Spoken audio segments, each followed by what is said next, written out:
wabarakatuh. Perkenalkan, nama saya Siti Aminah Rizky Nasution dengan NPM 2008260245. Baik, di sini saya akan mempresentasikan mind mapping saya yang berjudul diabetes mellitus pada blok endokrin and metabolisme. Sebelumnya, kita harus mengetahui definisi dari diabetes mellitus yang mana DM ini disebabkan karena gangguan metabolisme yang terjadi pada organ pankreas yang ditandai dengan meningkatnya gula darah yang disebabkan karena penurunan jumlah insulin dari pankreas. Nah, DM ini dia tuh terbagi kepada dua klasifikasi. Yang pertama, DM tipe 1 yang mana DM tipe 1 ini terjadi karena hasil dari reaksi autoimun terhadap protein sel beta pankreas.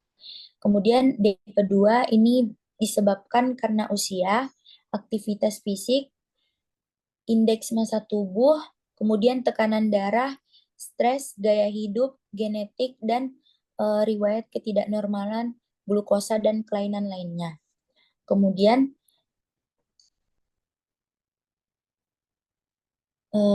yang kedua, kita harus mengetahui apa itu gejala dari DM, yang mana gejala DM ini yaitu yang pertama sering buang air kecil yaitu poliuri, sering merasa haus polidipsi, kemudian pasien sering merasa lapar namanya itu polifagia, kemudian pasien akan mengalami berat badan menurun, kemudian mudah lelah, pandangan kabur, dan gejala dari DM ini dia tuh dapat menyebabkan komplikasi yaitu komplikasi mikrovaskuler, yang mana komplikasi mikrovaskuler ini menyebabkan terjadinya kerusakan pada sistem saraf, neuropati, dan kerusakan pada sistem ginjal yaitu nefropati, dan kerusakan pada organ mata atau retinopati.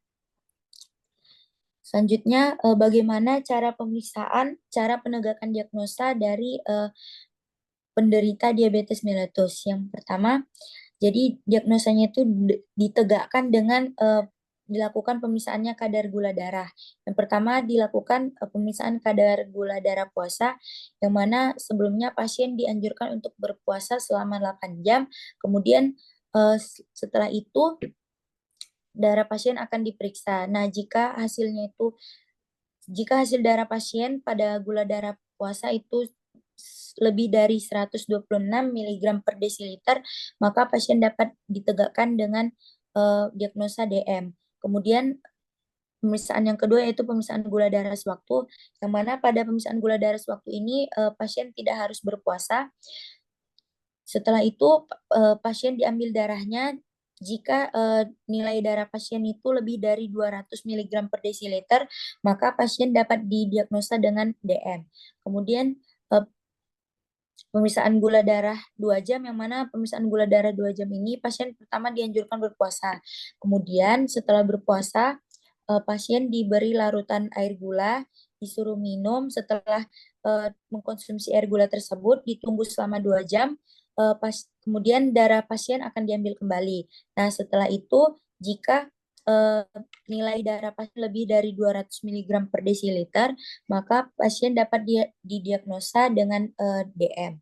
Kemudian yang terakhir yaitu pemeriksaan HbA1c, yang mana pada pemeriksaan HbA1c ini, jika nilainya itu lebih dari 6,5%, maka pasien dapat ditegakkan dengan diagnosa DM atau diabetes mellitus. Kemudian yang terakhir yaitu bagaimana pengobatan dan pencegahan untuk diabetes mellitus. Nah, yang pertama untuk pengobatannya yaitu dengan memberikan terapi insulin. Yang mana terapi insulin ini dilakukan untuk mengontrol gula darah pasien sehari-hari. Kemudian mengkonsumsi obat diabetes, kemudian mengkonsumsi vitamin neurotropik, yang mana vitamin neurotropik ini dianjurkan diberikan pada pasien yang mengalami gejala komplikasi seperti nyeri dan kesemutan, yaitu untuk vitamin neurotropiknya itu diberikan vitamin B1, B6, dan B12, yang mana vitamin Neurotropik ini bermanfaat untuk menjaga fungsi dan struktur saraf tubuh. Kemudian untuk pencegahannya yang pertama dengan memperbaiki lifestyle atau pola hidup yang sehat, kemudian dengan mengkonsumsi makanan yang bergizi dan sehat, dan melakukan olahraga, kemudian menjaga berat badan ideal, berhenti merokok, dan istirahat yang cukup. Berikut referensi yang saya gunakan untuk membantu menyelesaikan mind mapping diabetes mellitus. Lebih dan kurang dari presentasi saya akhiri. Terima kasih. Wassalamualaikum warahmatullahi wabarakatuh. Audio Jungle.